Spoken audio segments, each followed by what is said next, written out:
Halo, Assalamualaikum warahmatullahi wabarakatuh.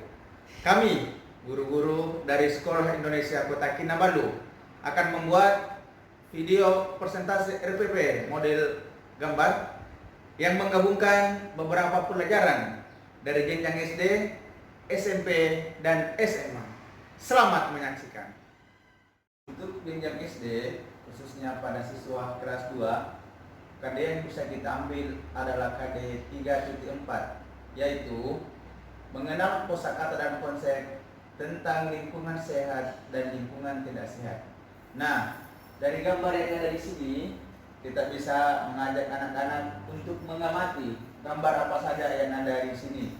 Di sini ada gambar pohon dan ada gambar pabrik pupuk dan ada gambar mobil.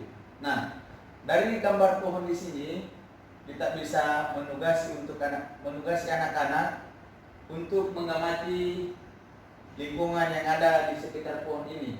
Apakah lingkungannya sehat atau lingkungan tidak sehat. Nah, setelah itu baru kita menjelaskan bahwa lingkungan sehat itu adalah lingkungan yang bersih, indah, nyaman, dan tidak ada sampah yang berserakan di sekitarnya.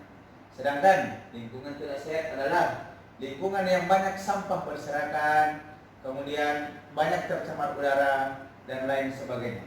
Terima kasih. Di gambar ini kita dapat melihat peranan pabrik pupuk terhadap lingkungan. Dalam hal ini sesuai dengan pembelajaran IPA kelas 7 pada KD 3.8 mengenai siswa harusnya dapat menganalisis terjadinya pencemaran lingkungan dan dampaknya bagi ekosistem. Dalam pembelajaran kita dapat mengajak siswa untuk menganalisis apa yang diakibatkan oleh adanya pabrik pupuk ini terkait dengan pencemaran udara, air, dan juga pencemaran tanah. Adalah KD mengenai pertumbuhan dan perkembangan pada tanah. Pertumbuhan dan perkembangan ini diawali dengan proses perkecambahan. Jadi nantinya siswa melakukan praktikum pertumbuhan dan perkembangan, di mana dia akan melakukan perkecambahan dulu. Dari hari ke hari, siswa diminta untuk mengukur bagaimana pertumbuhan tanaman itu. Kemudian siswa juga melakukan pengamatan bagaimana perkembangan pada tumbuhan.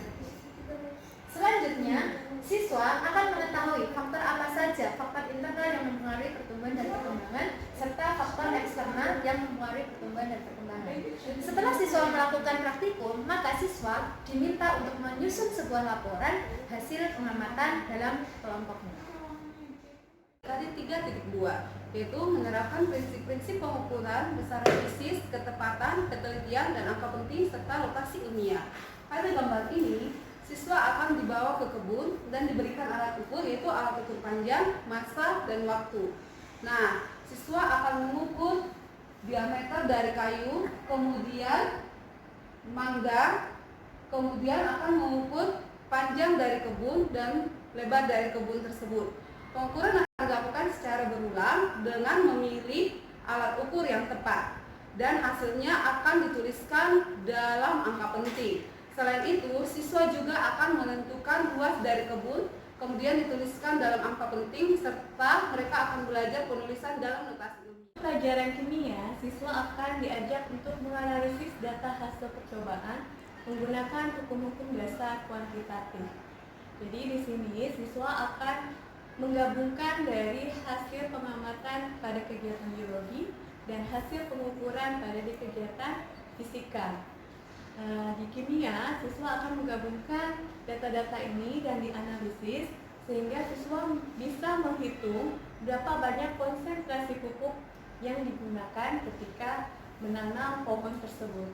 Jadi siswa di akhirnya dapat merangkum bagaimana konsentrasi pupuk yang baik untuk pertumbuhan pohon tersebut.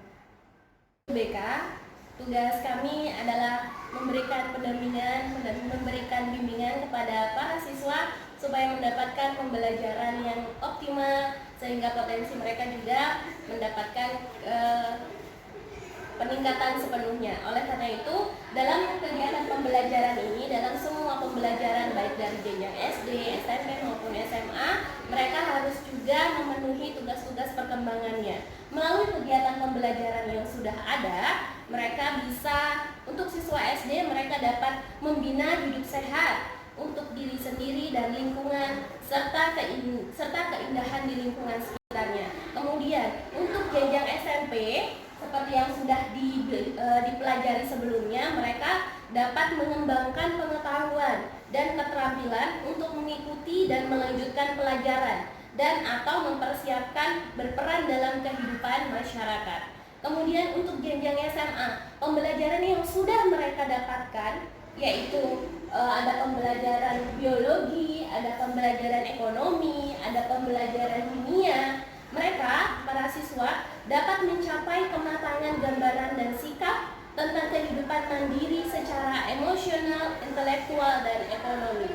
Sehingga selama mereka menempuh jenjang pendidikan baik SD, SMP maupun SMA, mereka juga dapat memenuhi tugas perkembangannya melalui kegiatan pembelajaran yang inovatif yang sudah diberikan oleh guru-gurunya.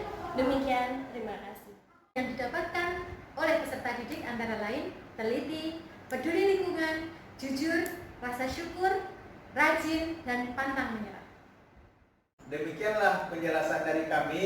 Saya Kadin. Saya Enda. Saya Putri, Saya Fatin. saya Rusmala, saya Nining. Terima kasih.